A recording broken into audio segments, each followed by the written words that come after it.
Bismillahirrahmanirrahim. Assalamualaikum warahmatullahi wabarakatuh.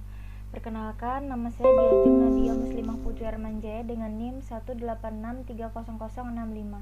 Pada kesempatan kali ini saya akan mempresentasikan tugas kimia analisis lingkungan dengan judul analisis pH, N total, dan C organik tanah gambut di Kabupaten Kampar dengan metode titrasi, metode Kjildal, dan metode Wolke and Black. Berikut merupakan konten pembahasan yang akan dibahas pada sesi kali ini. Yang pertama yakni latar belakang, kajian pustaka, metode penelitian, pembahasan, dan yang terakhir adalah daftar pustaka. Latar belakang. Tanah gambut merupakan tanah yang kaya akan kandungan organik di dalamnya. Ketebalan tanah gambut lebih dari 50 cm. Tanah ini terbentuk atas sisa-sisa tanaman yang belum melapuk sempurna dikarenakan kondisi lingkungan jenuh air dan miskin hara. Oleh karenanya, tanah gambut banyak ditemui pada daerah rawa belakang atau daerah cekungan yang drainasenya buruk. Pembentukan tanah gambut merupakan proses geogenik, yakni pembentukan tanah yang disebabkan oleh proses deposisi dan transportasi. Hal ini berbeda dengan pembentukan tanah mineral yang pada umumnya merupakan proses pedogenik. Pembentukan tanah gambut memerlukan waktu yang relatif lama. Kecepatan pembentukannya berkisar 0-3 mm per tahunnya. Konversi lahan gambut menjadi lahan perkebunan akan berdampak kepada ekosistem gambut asli. Kerusakan ekosistem berpengaruh terhadap lingkungan, di antaranya yakni polusi gas rumah kaca, banjir, kekeringan, hingga hilangnya keanekaragaman hayati. Pembukaan lahan gambut dengan cara membuat saluran drainase akan menyebabkan penurunan muka air tanah dan perubahan ekosistem. Perubahan ekosistem ini mengakibatkan perubahan karakteristik dan sifat fisik, kimia, dan biologi tanah. Kesalahan dalam pembuatan drainase menyebabkan gambut menjadi kering permanen. Lapisan bawah gambut yang dominan berupa lempung merin atau pasir umumnya mengandung pirit atau FeS2 yang jika pada kondisi aerob maka akan terbentuk asam sulfat dan senyawa besi yang bersifat racun bagi tanaman. Pada Kabupaten Kampar di Riau terdapat lahan gambut yang dialihfungsikan menjadi perkebunan kelapa sawit. Lahan gambut yang dialihfungsikan sebagai perkebunan kelapa sawit memiliki beberapa perubahan kepada gambut aslinya, terutama perubahan terhadap sifat kimianya yakni pH, C organik, N total, dan yang lainnya. Perubahan ini diduga karena sifat dari kelapa sawit yang boros air dan unsur hara.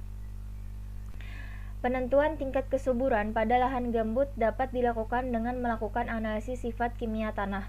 Pada pembahasan kali ini hanya akan dibahas perubahan sifat kimia tanah terkhusus pada perubahan pH, C organik, dan N total yang terdapat pada tanah gambut asli dan setelah dikonversi. Sehingga tujuan pada pembahasan kali ini adalah untuk mengetahui perubahan sifat kimia pH, N total, dan C organik tanah gambut yang dikonversi menjadi perkebunan kelapa sawit pada usia 6 dan 26 tahun setelah tanam. Pada pengamatan kali ini, saya akan melakukan pengamatan dari hasil analisis tanah gambut di Kabupaten Kampar yang berada di Riau. Saya hanya akan mengambil 3 parameter analisis tanah, yakni pH, N total, dan C organik. Analisis pH dilakukan untuk mengetahui tingkat kemasaman dari tanah. Analisis C organik merupakan indikator kualitas bahan organik yang berkaitan dengan laju dekomposisi. Sedangkan analisis N total diperlukan sebagai informasi penting untuk diketahui, dikarenakan merupakan unsur hara esensial yang dibutuhkan tanaman dalam jumlah yang besar. Namun pada lahan gambut sering dijumpai relatif rendah karena nitrogen pada tanah gambut tersedia dalam bentuk N organik. Selanjutnya merupakan bagian kedua yakni kajian pustaka. Pada lahan gambut yang dikonversi menjadi perkebunan kelapa sawit tidak ada pencemaran lainnya kecuali perubahan lahan gambut yang tadinya tidak menjadi perkebunan kelapa sawit kemudian menjadi perkebunan kelapa sawit. Meski tidak ada kegiatan lain yang diduga dapat mencemarkan lahan gambut, namun perubahan lahan menjadi perkebunan kelapa sawit pun menimbulkan perubahan pada lahan gambut asli. Perubahan tersebut yang akan dianalisis pada pembahasan kali ini yakni pH, C organik, dan N total. Berikut merupakan lokasi secara virtual yang saya ambil melalui tangkap layar dari Google Maps. Lokasi pertama yakni Desa Kuala Nanas, Kecamatan Tambang, lokasi kedua yakni Desa Sungai Pinang, Kecamatan Tambang, dan lokasi yang ketiga yakni Desa Pantai Cermin, Kecamatan Tapung. Ketiga lokasi ini berada di Kabupaten Kampar yang terletak di Riau. Lokasi penelitian secara geografis dijelaskan pada tabel berikut. Dilakukannya pengambilan sampel pada hutan gambut sekunder sebagai kontrol atau pembanding dengan lahan gambut yang telah dikonversi menjadi perkebunan kelapa sawit. Analisis lahan gambut pada perkebunan kelapa sawit pun dilakukan 2 perbandingan, yakni pada usia 6 dan 26 tahun setelah tanam. Lahan gambut yang berada pada Kecamatan Tampar sebelumnya tidak pernah digunakan untuk keperluan apapun, hanya saja dalam kurun waktu sekitar 25 tahun ke belakang dimanfaatkan sebagai lahan perkebunan kelapa sawit. Dari hal ini dapat diketahui bahwasanya tidak ada kegiatan di sekitar lahan gambut yang dapat mencemarkan lokasi sampling. Pengotoran yang terjadi dimungkinkan hanya dari hasil kegiatan berkebun kelapa sawit yang tidak terlalu memengaruhi lokasi dari pengambilan sampel. Kemudian apa sih yang dimaksud dengan parameter analisa itu? Parameter sendiri memiliki arti ukuran suatu keadaan secara relatif yang biasanya digunakan untuk membantu dalam penentuan sistem tertentu. Sedangkan parameter analisa dapat diartikan juga sebagai objek dari suatu penelitian atau hal yang menjadi titik perhatian dari suatu penelitian. Parameter analisa digunakan untuk mengetahui hal yang ingin diteliti dari suatu penelitian. Biasanya hanya mengambil fokus-fokus tertentu, seperti misalnya hanya ingin mengetahui kadar nitrogen dalam tanah atau ingin mengetahui nilai perubahan pH tanah. Seperti yang sudah saya sebutkan sebelumnya, pada pembahasan kali ini hanya akan menganalisa 3 parameter, yakni pH, N total, dan C organik. Metode analisa pH. Metode analisa pH menggunakan metode titrasi. Nilai pH menunjukkan konsentrasi ion H+ dalam larutan tanah yang dinyatakan sebagai min log H+. Peningkatan konsentrasi H+ menaikkan potensial larutan yang diukur oleh alat dan dikonversi dalam skala pH. Elektroda gelas merupakan elektroda selektif khusus H+ sehingga memungkinkan untuk hanya mengukur potensial yang disebabkan kenaikan konsentrasi H+. Potensial yang timbul diukur berdasarkan potensial elektroda pembanding. Biasanya digunakan satu elektroda yang sudah terdiri atas elektroda pembanding dan elektroda gelas. Penggunaan larutan buffer sebagai pereaksi pada pH 7 dan pH 4 digunakan sebagai kalibrator pH meter dan digunakannya KCl 1 molar sebagai titran serta larutan KCl yang telah dilarutkan dengan Aquades. Kemudian metode analisis N total. Senyawa nitrogen organik dioksidasi dalam lingkungan asam sulfat pekat dengan katalis campuran selen membentuk NH4SO4. NH42SO4 maaf. Metode ini tidak dapat menetapkan nitrogen dalam bentuk nitrat. Kadar amonium dalam ekstrak dapat ditetapkan dengan cara destilasi atau spektrofotometri. Pada proses destilasi, ekstrak dibasahkan dengan penambahan larutan NaOH. Selanjutnya, NH3 yang dibebaskan diikat oleh asam borat dan dititrat dengan larutan baku asam sulfat menggunakan indikator Conway. Cara spektrofotometri menggunakan metode pembangkit warna indofenol biru. Adapun reaksi yang digunakan pada metode analisa N total yakni saat destruksi menggunakan asam sulfat pekat dan campuran selen. Kemudian pada saat destilasi menggunakan asam borat 1%, NaOH 40%, batu didih, indikator Conway, larutan baku asam sulfat atau titrisol, H2SO4 dan larutan baku asam sulfat 0,050 N. Kemudian reaksi yang digunakan saat spektrofotometri yakni standar 0, standar pokok 1000 ppmn, standar 20 ppmn, deret standar 0 sampai 20 ppmn, larutan NaVenat, larutan buffer tartat, dan larutan NaOCl 5%. Kemudian metode analisa C organik. Karbon sebagai senyawa organik akan mereduksi Cr6+ yang berwarna jingga menjadi Cr3+ yang berwarna hijau dalam suasana asam. Intensitas warna hijau yang terbentuk setara dengan kadar karbon dan dapat diukur dengan spektrofotometer pada panjang gelombang 561 nanometer. Reaksi yang digunakan dalam metode analisa C organik adalah asam sulfat pekat, kalium dikromat 1N, dan larutan standar 5000 ppmc. Asam sulfat pekat berfungsi sebagai pelarut dan kalium dikromat digunakan untuk mengetahui kadar C organik, sedangkan larutan standar digunakan sebagai pembanding dengan larutan sampel. Selanjutnya merupakan bagian ketiga yakni metode penelitian. Seperti yang dapat dilihat di layar, berikut ini merupakan penentuan titik sampling saat pengamatan. Titik sampel yang digunakan dalam pengamatan ini yakni A, B, C, D, dan E. Titik pengamatan E merupakan titik pertemuan garis diagonal antara titik A, D, dan titik B, C. Petak sampel dibuat dengan ukuran 10 x 10 meter. Penentuan titik sampel berdasarkan metode zigzag. Titik sampel ditentukan menggunakan GPS. Titik sampel pertama berada 100 meter dari saluran drainase yang merupakan batas, sedangkan titik kedua berjarak 200 meter dari saluran drainase yang merupakan batas pula. Berikut merupakan alat yang digunakan untuk proses sampling, yakni bor helical cam, GPS, cangkul, golok, sekop, kotak ring sampel, kantong plastik, timbangan, gunting, label kertas, kamera digital, dan meteran 50 meter. Sedangkan bahan yang dibutuhkan yakni adalah tanah gambut. Sampel tanah gambut diambil dari hutan gambut sekunder dan sampel tanah gambut pada lahan perkebunan kelapa sawit usia 6 dan 26 tahun setelah tanam, serta bahan kimia lain yang dibutuhkan dalam analisis sifat kimia tanah. Proses pengambilan sampel. Pengambilan sampel digunakan menggunakan bor helical cam dengan dua kedalaman yakni 0 sampai 50 cm dan 50 sampai 100 cm. Sampel diambil dari 4 titik sampel kemudian dikompositkan berdasarkan kedalaman. Setelah itu dimasukkan ke dalam kantong dan diberi label, selanjutnya dibawa ke laboratorium untuk dilakukan analisis sifat-sifat kimia tanah. Pengamatan yang dilakukan ialah pengamatan vegetasi dominan. Data pengamatan lapangan merupakan data sekunder atau data pendukung dari data primer hasil analisis sampel tanah di laboratorium. Kemudian masuk ke metode penelitian untuk analisis pH. Berikut dapat dilihat pada proses analisis pH pada tanah terdapat beberapa alat yang diperlukan, yakni botol kocok 100 ml, gelas ukur 50 ml, shaker, botol semprot, dan pH meter. Kemudian beberapa reaksi yang dibutuhkan yakni larutan buffer pH 7 dan pH 4, larutan KCl yang telah dilarutkan dengan Aquades sebelumnya, dan Aquades sebagai pembanding nantinya, serta tanah yang digunakan sebagai sampel uji pH sebanyak 10 gram.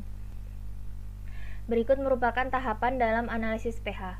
Pertama, ditimbang tanah 10 gram, kemudian dimasukkan ke dalam botol kocok. Kemudian botol yang A ditambahkan 50 KCl dan botol yang B ditambahkan 50 ml Aquades.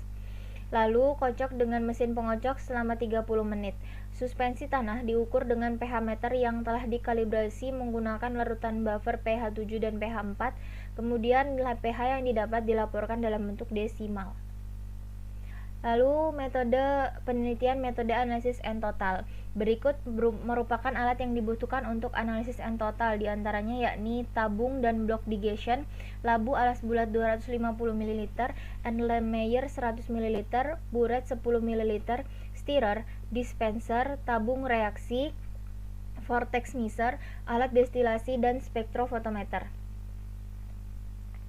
Berikut merupakan reaksi dari metode analisa N total. Pada proses destruksi dibutuhkan asam sulfat pekat dan campuran selenium Pa. Pada proses destruksi, kemudian pada proses destilasi dibutuhkan asam borat 1%, NaOH 40%, batu didih, indikator Conway, titrisol, H2SO44N, dan larutan baku asam sulfat 0,050N. Kemudian pada proses spektrofotometri dibutuhkan larutan standar 0, larutan standar 1000 ppm, larutan deret standar 0 sampai 20 ppmn, larutan NaPhenat, buffer tartrat, dan natrium hipoklorit 5%. Berikut merupakan tahapan dari metode analisis N total pada proses destruksi. Yang pertama, ditimbang 0,5 gram sampel tanah, lalu dimasukkan ke dalam tabung diges, ditambahkan 1 gram campuran selen dan 3 ml asam sulfat pekat. Lalu didestruksi hingga suhu mencapai 350 derajat sampai didapatkan ekstrak yang jernih. Lalu didinginkan tabung, kemudian diencerkan ekstraknya dengan Aquades hingga 50 ml, lalu dikocok hingga homogen dan dibiarkan semalaman agar partikel mengendap. Dilakukan pengukuran dengan cara destilasi atau cara kalorimetri. Kemudian pada proses destilasi, ekstrak yang telah didapat dipindahkan seluruhnya ke dalam labu alas bulat. Kemudian ditambahkan sedikit serbuk batu didih dan aquades hingga setengah volume labu. Lalu disiapkan Erlenmeyer yang berisi 10 ml asam borat 1% dan 3 tetes indikator Conway, kemudian dihubungkan dengan alat destilasi. Erlenmeyer ini nantinya berfungsi untuk menangkap nitrogen yang dikeluarkan. Kemudian ditambahkan 10 ml NaOH 40% ke dalam labu alas bulat, lalu ditutup.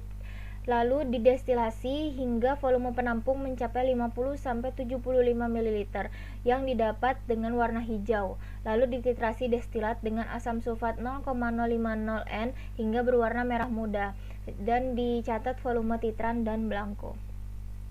Lalu metode analisis N total pada proses spektrofotometri, yakni ekstrak yang telah didapat tadi di pipet ekstrak dan derat standar masing-masing 2 mili.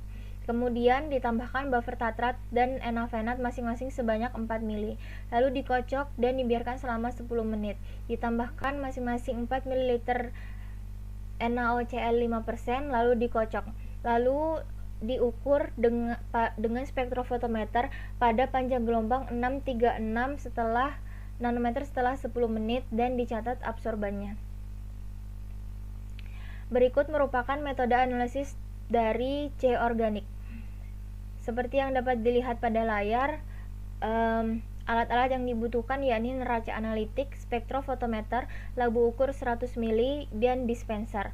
Lalu bahan reaksinya yang dibutuhkan yakni asam sulfat pekat, kalium dikromat, dan larutan standar 5000 ppm C. Kemudian ini merupakan cara kerja dari analisis C organik. Pertama, ditimbang tanah 0,500 gram, lalu dimasukkan ke dalam labu ukur berukuran 100 ml, ditambahkan 5 ml K2CR2O7 1N sebanyak 5 ml, lalu dikocok. Kemudian ditambahkan 7, ml H2SO4 pekat, lalu dikocok dan didiamkan selama 30 menit. Kemudian diencerkan dengan aquades, biarkan dingin. Keesokan harinya, diukur absorbansi larutan jernih dengan spektrofotometer pada panjang gelombang 561 nanometer. Sebagai pembanding, dibuat standar 0 dan 250 ppm dengan memipet 0 dan 5 ml larutan standar 5000 ppm ke dalam labu ukur 100 mili dengan perlakuan yang sama dengan pengerjaan sampel tanah. Kemudian, pembahasan untuk analisa pH tanah. Pembahasan hasil yang pertama yakni analisis pH. Konversi hutan gambut sekunder menjadi perkebunan kelapa sawit menyebabkan terjadinya peningkatan pH tanah di kedalaman 50 cm dan 100 cm. Peningkatan nilai pH terjadi tidak signifikan dan masih tergolong pada kategori sangat asam, yakni 3,42. Peningkatan pH tanah hutan gambut sekunder yang dikonversi menjadi perkebunan kelapa sawit usia 6 tahun sebesar 0,02% pada kedalaman 50 cm dan 0,06% pada kedalaman 100 cm. Dapat dilihat pada gambar bahwa kenaikan pH pada hutan gambut kelapa sawit 6 tahun meningkat dari 2,15 menjadi 2,16 dan 26 tahun meningkat dari 2,15 menjadi 3,01 pada kedalaman 50 cm, dan pada perkebunan kelapa sawit usia 26 tahun sebesar 0,17% pada kedalaman 50 cm dan 0,07% pada kedalaman 100 cm. Dapat dilihat dengan reaksi H2O di usia 6 tahun meningkat dari 3,23 menjadi 3,25 dan pada usia 26 tahun meningkat dari 3,23 menjadi 3,42 pada kedalaman 50 cm dan 3,13 menjadi 3,19 pada usia 6 tahun serta 3,13 menjadi 3,26 pada usia 26 tahun di kedalaman 100 cm. Hal ini sesuai dengan hasil penelitian Suwondo yang menyatakan bahwa gambut transisi yang dikonversi menjadi perkebunan kelapa sawit hingga lebih dari 10 tahun mengalami peningkatan pH tanah, namun masih tergolong sangat asam. Peningkatan nilai pH tanah yang masih tergolong sangat asam diduga karena adanya proses dekomposisi yang sedang berlanjut pada lahan gambut. Rini juga menyatakan bahwa proses dekomposisi yang sedang terjadi pada lahan gambut menghasilkan asam-asam organik yang bersifat asam. Kemudian pembahasan kedua yakni hasil analisis C organik. Konversi hutan gambut sekunder menjadi perkebunan kelapa sawit mengakibatkan terjadinya degradasi kandungan C organik dan bahan organik tanah, namun masih pada kategori yang sangat tinggi.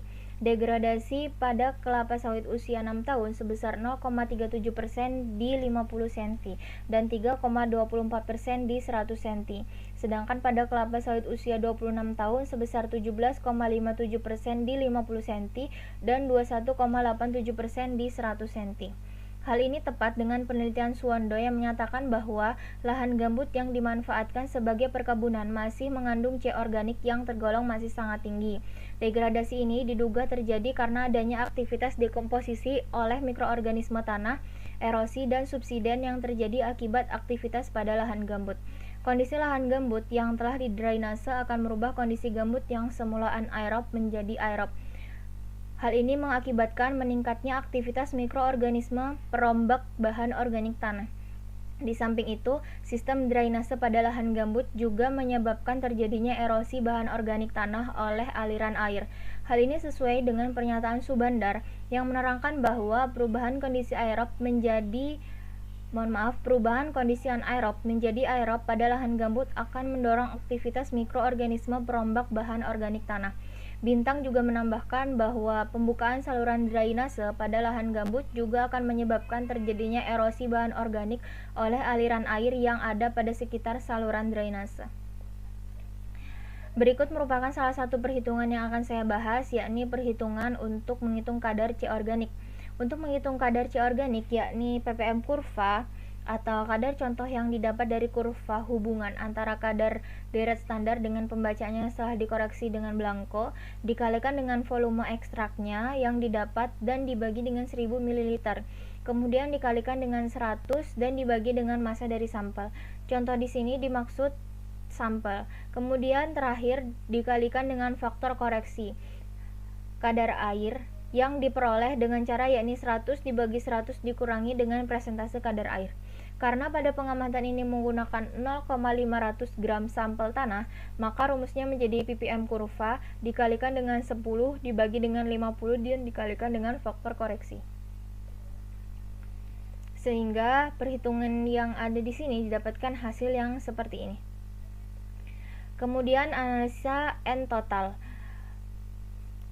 Hasil yang didapat yakni pada kebun kelapa sawit usia 26 tahun di kedalaman 100 cm, kandungan N tergolong rendah, yakni menurun 0,2%. Hasil analisis menunjukkan bahwa kandungan N total di kedalaman 50 cm mengalami peningkatan pada kebun usia 6 tahun sebesar 0,01% dan kembali turun di usia 26 tahun sebesar 0,24%. Sedangkan pada kedalaman 100 cm, N total mengalami penurunan seiring dengan pertambahan usia kelapa sawit. Penurunan N total secara signifikan terjadi pada kelapa sawit usia 26 tahun di kedalaman 50 dan 100 cm sebesar 0,24% dan 0,36%. Peningkatan N total yang terjadi pada kebun kelapa sawit usia 6 tahun di kedalaman 50 cm diduga terjadi karena adanya perlakuan pemupukan nitrogen yang diberikan. Oksana mengatakan bahwa perlakuan pemupukan yang diberikan pada kebun kelapa sawit pada tanah PMK sangat mempengaruhi ketersediaan kandungan N total tanah. Turunnya nilai N total tanah seiring dengan pertambahan usia tanaman diduga karena terjadinya degradasi bahan organik dan perubahan pH tanah yang tidak signifikan dan masih tergolong sangat asam. Hal ini mengakibatkan mikroorganisme perombak bahan organik tanah dan penambat nitrogen belum dapat bekerja secara optimal. Suwondo juga menerangkan bahwa aktivitas mikroorganisme sangat dipengaruhi oleh kondisi pH tanah. Pada tanah yang memiliki pH asam, maka aktivitas mikroorganismenya sangat rendah. Barhami juga menerangkan bahwa degradasi bahan organik yang terjadi pada perkebunan monokultur dengan komoditi teh sangat berpengaruh terhadap ketersediaan N total dalam tanah. Berikut merupakan daftar pustaka dari sumber yang saya kutip, Jurnal Nugroho yang saya jadikan sumber utama dalam tugas ini. Kemudian bab 3-nya saya mengambil dari buku Analisis Kimia Tanah, Tanaman, Air, dan Pupuk yang ditulis oleh Sulaiman dan Eviati 2005. Sekian dari saya, kurang lebihnya mohon maaf, sesungguhnya PowerPoint dan penampilan saya ini masih jauh dari kata sempurna, maka silakan diambil hal baiknya dan silakan dibuang hal buruknya.